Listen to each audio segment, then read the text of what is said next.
প্রিয় দর্শক, আমাদের আজ দুপুরের অতিথি লোকসঙ্গীত শিল্পী সাগর বাউল। শুভ দুপুর ভাইয়া। শুভ দুপুর। কেমন আছেন? খুব ভালো আছি, আপনি ভালো আছেন? খুব ভালো আছি। আপনার মনে হয় ভালো থাকার মূল বিষয়টা হচ্ছে এখন খুব ব্যস্ত সময় পার করছেন। কিভাবে কাটছে সময়টা? আসলে আমাদের শিল্পীদের চাওয়া থাকে আমরা আমাদের কর্মটা নিয়েই ব্যস্ত থাকি। সঙ্গীতটা এটা আমাদের পেশা, পাশাপাশি নেশা। প্রথমে নেশা, একটা সময় এটাকে ধারণ করতে যে এটা পেশা হিসাবেও চলে আসে। জীবন তো ধারণ করতে হবে, বাঁচতে তো হবে। এখন সঙ্গীতটা নিয়েই বেশি ব্যস্ত। স্টেজ শো, টেলিভিশন লাইভ, গান রেকর্ডিং, বেশিরভাগ এখন ব্যস্ততা হচ্ছে স্টেজ শোটা নিয়ে আর কি। আচ্ছা, এত গরমের মধ্যে স্টেজ শো করতে কষ্ট হয় না? একটু কষ্ট হয়, কিন্তু আমাদের কাজ হচ্ছে মানুষকে আনন্দ দেওয়া। আমাদের কষ্টের দিয়ে যদি মানুষ আনন্দ পায়, এটা অনেক বড় পাওয়া। আচ্ছা, এই যে বলছিলেন পেশা এবং নেশা যখন একই হয়ে যায় তখন সেটার আনন্দের যে মাত্রা সেটা মনে হয় অনেক বেশি দ্বিগুণ হয়ে যায়। তো সেই জায়গা থেকে কোন সময়টা আসলে সিদ্ধান্ত নিয়েছিলেন যে এই নেশাটাকেই পেশা হিসেবে নেবেন? আসলে আমার সঙ্গীত জগৎটা শুরু অনেক ছোট থেকে। যখন আমি বুঝতামও না যে আমি সঙ্গীত করি, আর একটা টাইমে এসে আমি যখন অনুভব করলাম যে আমার এই সঙ্গীতটা আমার জীবনের একটা অংশ হয়ে গেছে, এটা ছাড়া আমি ভালো থাকতে পারি না। আচ্ছা, তখন থেকে এটাকে নিয়েই আমার যত জল্পনা কল্পনা সবকিছু এটার পিছনেই। আর এখান থেকে আস্তে আস্তে একটা সময় ভাবলাম যে আমার ভবিষ্যৎও আমি মনে হয় সঙ্গীত ছাড়া আর চলতে পারবো না, অন্য কোনো কিছু ভাবতে পারছি সম্ভব না। কারণ চেষ্টা করেছি, কিন্তু এটা হবে না। এখানে আমার সুখ থাকুক, দুঃখ থাকুক, যাই থাকুক, এটাই আমার এখানে একটা লাইফ পার্টনার বলতে গেলে আর কি। তো এখান থেকেই আসলে পেশা কি নেশা কি জানি না, এখান থেকে মানুষ ভালোবাসে, তাদের ভালোবাসার ডাকে সাড়া দিই, এই আর কি। বিকাশে কম খরচে ক্যাশ আউটের লিমিট বেড়ে 50,000, প্রিয় এজেন্টও 2টা। আচ্ছা, আর সেখানে পরিবারের একটা চাওয়া থাকে না ছেলেকে নিয়ে, যে তার ছেলে আসলে কি হতে চায়, সেটা অনেক সময় পরিবারের একটা সিদ্ধান্ত থাকে বা মতামতের ব্যাপার থাকে। সেটা যদি পরিবারই সাপোর্ট দেয় তাহলে কেমন হবে ব্যাপারটা? আমার ব্যাপারটা হচ্ছে এমনই, আমার ফ্যামিলির বাবা মা উভয়ই হচ্ছে আমার এই সঙ্গীতের পিছনে তাদের সবথেকে বড় অবদান। আচ্ছা, কারণ সবাই তো চায় তার সন্তান ডাক্তার, ইঞ্জিনিয়ার, অনেক কিছুই হোক, কিন্তু আমার এই চাওয়াটা দেখাটা খুব কম আমি দেখেছি পরিবারের ভিতরে, যে তার সন্তান তার মতন করে, তার ভিতরে স্রষ্টা যেই প্রতিভাটা দিয়েছে সেটার বিকাশ ঘটুক। আমি যে এই যে বিভিন্ন মহত্বের বাণীগুলো, কথাগুলো মানুষের মাঝে প্রচার করে বেড়াচ্ছি, এটা জানি না এর ফল কি, বাট মানুষের কাছে কিছু সত্য কথা, কিছু সৎ কথা, ভালো কথা মানুষের কাছে পৌঁছে দেওয়ার একটা গানের মাধ্যম দিয়ে এই যে কাজগুলো করছি, এটা আমার ভালো লাগা। আর আমার ভালো লাগাটাকে আমার ফ্যামিলি সবসময় অ্যাপ্রিসিয়েট করে, তারা সবসময় সাথে থাকে, ছোট থেকেই ছিল। আচ্ছা, এত সঙ্গীতের তো অনেকগুলো ঘরানা আছে, কেন লোকসঙ্গীতটা আপনাকে এত বেশি টানলো? আমি এটাই নিজেকে মাঝে মধ্যে প্রশ্ন করতাম, যে আমার আশেপাশে অনেক ছেলে পেলে, অনেক ইয়াং জেনারেশন যারা দেখা যাচ্ছে অনেক আধুনিক গান করছে, তারা করে রীতিমতো ভাইরাল হয়ে যাচ্ছে, অনেক প্রচার হয়ে যাচ্ছে, তো আমি কেন পারতেছি না? তো আসলে আমি এসে দেখলাম যে আমি যেই গান করছি, যে মহতের বাণী করছি, যে সত্য বল সুপথে চল ওরে আমার মন, সত্য সুপথ না চিনিলে পাবিনে মানুষের দর্শন। তা আমার জীবনটা আসলে তো এতটুকু না। আমি 18,000 মাকলুকাতের ভিতরে শ্রেষ্ঠ জীব হচ্ছে আমি, মানব জীব। আমার এই মানব জন্মটাকে যদি আমি সার্থক করে না যেতে পারি, তাহলে আমার তো এই জন্মটা আমার বৃথা। তো এখন আমি ভাইরাল হয়ে আমার লাভ কোথায়? আমার কথা হচ্ছে আমি লোকটা করি, এটা আমার ট্রেডিশন, এটা আমার দেশীয় সঙ্গীত, এটার ভিতর দিয়ে মানুষের কাছে সত্যের বাণী পৌঁছায় দেওয়া একটা সম্ভব, পাশাপাশি আমার নিজের জীবনকেও শুধরানোর একটা রাস্তা, মানে সামাজিক দায়বদ্ধতার জায়গাটাও থেকে যায় ওইটা। তো ওখান থেকে আমার লোকগানটার প্রতি খুব বেশি আকৃষ্টতা। এবং লালন সাহেজির গান, লালন সাহেজি হচ্ছে আমার বেসিক।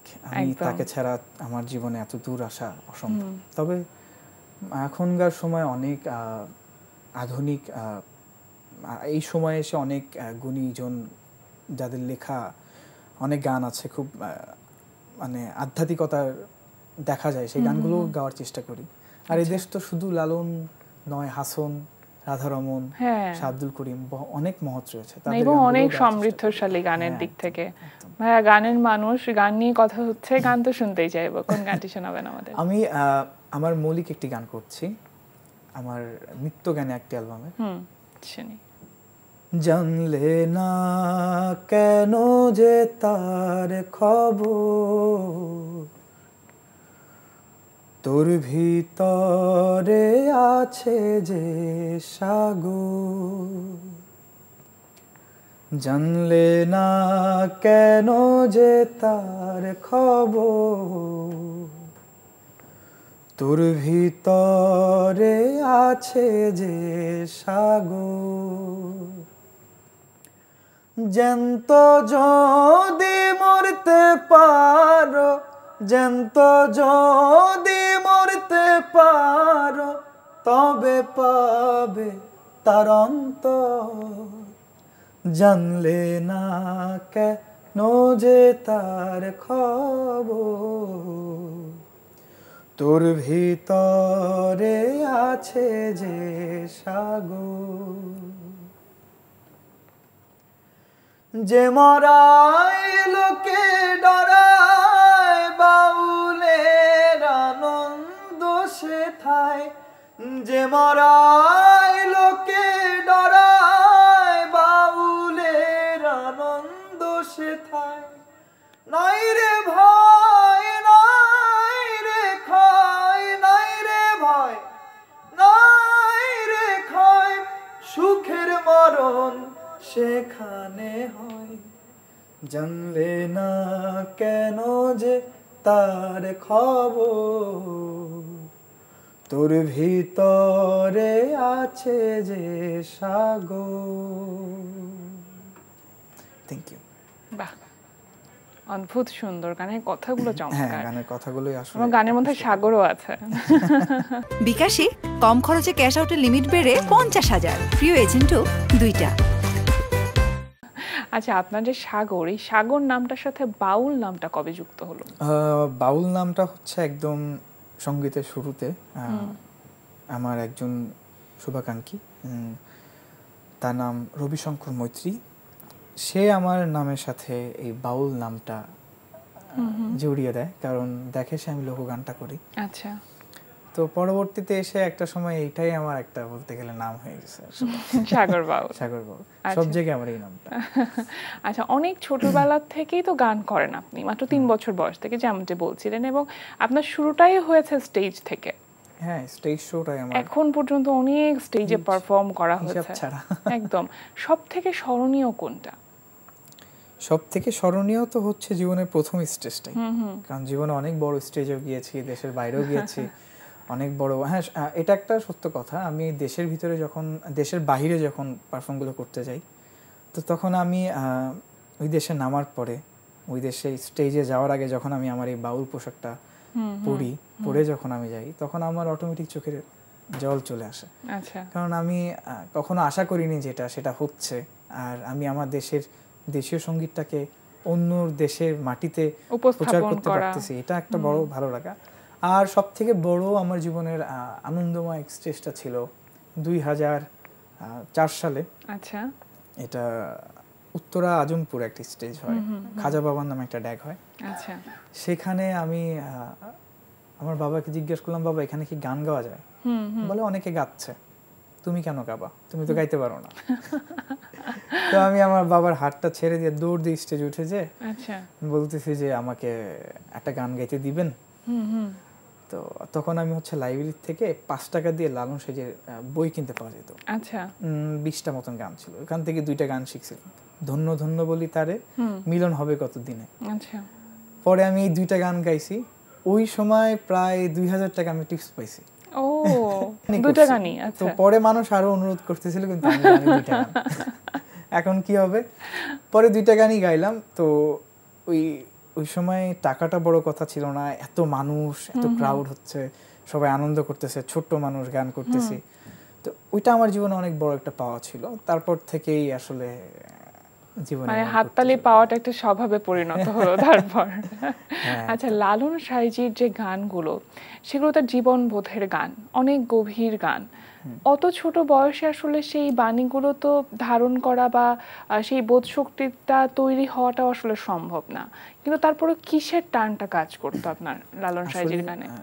প্রথমত আমি যেই সময় থেকে সঙ্গীত করি, আমি যখন রেডিও ছাড়তাম তখন দেখা যেত লালনের গান চলতো, আচ্ছা, ভাটিয়ালি, জারি, শাড়ি। অতটা আধুনিকতা নিয়ে আমি মানে হয়তো আমি আধুনিক সময়ের, কিন্তু আমি অতটা আধুনিকতা নিয়ে জীবনে খুব কম সময়ে বড় হয়েছি আসলে। এই লোক আঙ্গিকেই আমার পড়ে থাকা। এই কুষ্টিয়া চলে যাচ্ছি লালন সাজির ধামে, বাবার সাথে খুব চলে গিয়েছি, গুরুজির সাথে চলে গিয়েছি।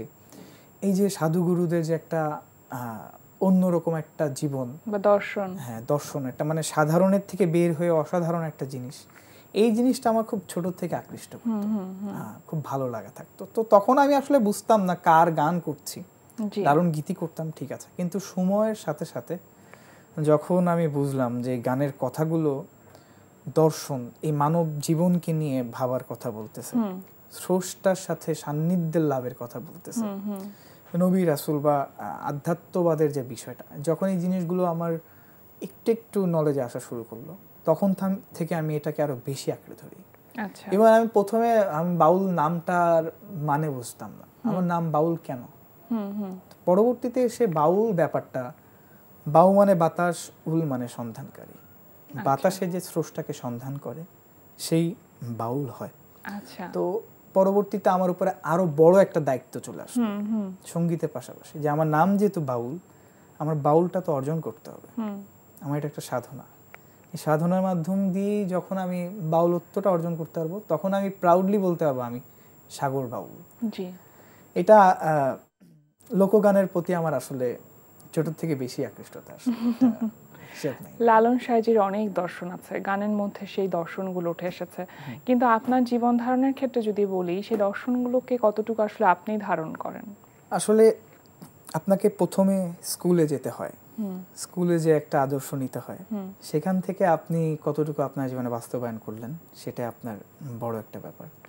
তো লালন সাইজির বাণীর থেকে আমি অনেক কিছু শিখেছি, সেখান থেকে শিখে তাদের উপরে যাওয়ার ক্ষমতা আমার নেই, কিন্তু আমি আমার আদর্শ থেকে যতটুকু পেয়েছি, যে এই জন্মে আসলে নিজের জন্য বলতে আমি কিছুই দেখি না, সকল কিছু মানুষের জন্য, সকল কিছু স্রষ্টার জন্য।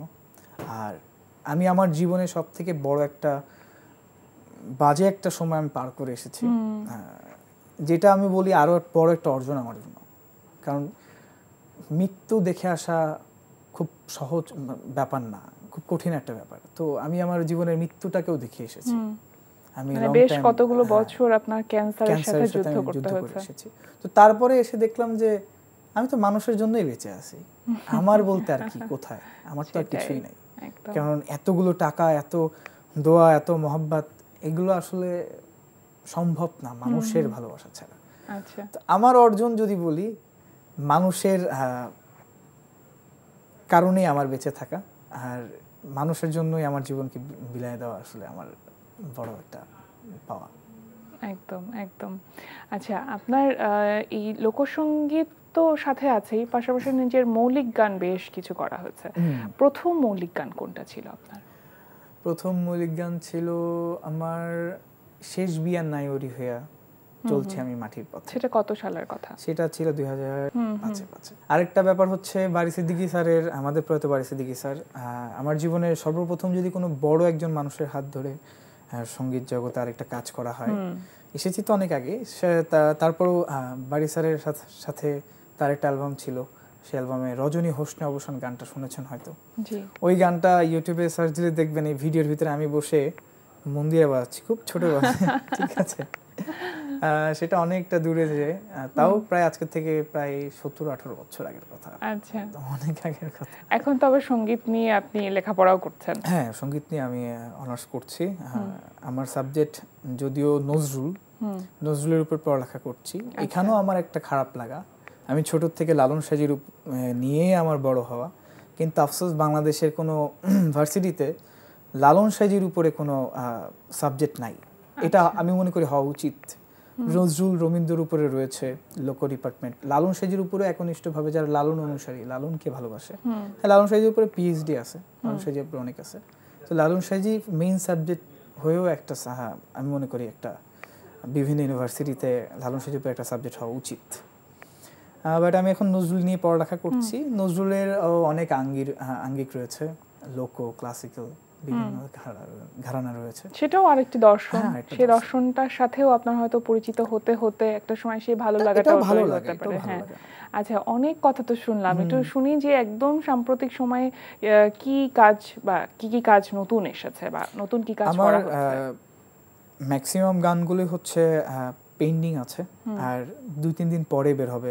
কারণ হচ্ছে ঈদের সময় কি হয়, অনেক গানের চাপ থাকে, যে কারণে আমি একটু দেরিতে করে বের করছি। তারপর আমার 2টো মৌলিক গান বের হবে আগামী 4-5 দিনের ভিতরে। সব শেষে আরো একটি গান শুনতে চাইবো আপনার কাছ থেকে। কোন গানটি শুনছি? আমি মোহন লালন সেজির একটি বাণী করছি।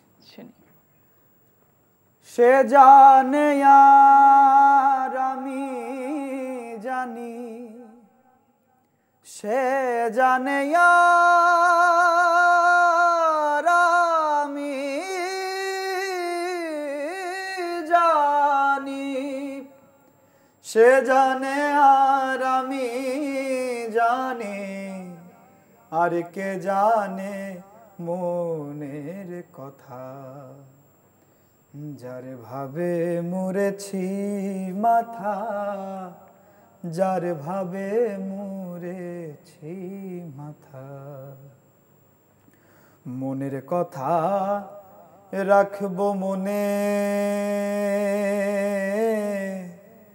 বলবো না তা কারো শনে, মনের কথা রাখবো মনে, বলবো না তা কারো শনে, ঋণ শোধিব কত দিনে, ঋণ শোধিব কত দিনে, ঋণ শোধিব কত দিনে, সদায় আমার সেই চিন্তা, যার ভাবে মুড়েছি মাথা, যার ভাবে মুড়েছি মাথা। অনেক অনেক ধন্যবাদ ভাইয়া আজকে আমাদের আয়োজনে এসে সময় দেওয়ার জন্য। আপনাদেরকে অসংখ্য ধন্যবাদ আমায় ইনভাইট করার জন্য। প্রিয় দর্শক, আমরা চলে এসেছি অনুষ্ঠানের শেষ প্রান্তে। অনুষ্ঠান সম্পর্কে আপনার মতামত জানাতে মেইল করুন আজ দুপুরে @ntvbd.com এ। বিশ্বের যে কোনো প্রান্ত থেকে যে কোনো সময় আজ দুপুরে দেখতে ভিজিট করুন আমাদের পূর্ণাঙ্গ ওয়েব পোর্টাল www.ntvbd.com। এছাড়া এনটিভি সব জনপ্রিয় অনুষ্ঠান ও খবরের আপডেট পেতে ভিজিট করুন আমাদের ইউটিউব চ্যানেল ও ভেরিফাইড ফেসবুক পেজে। সবার মঙ্গল কামনায় আজকের মতো এখানেই শেষ করছি। শুভ দুপুর।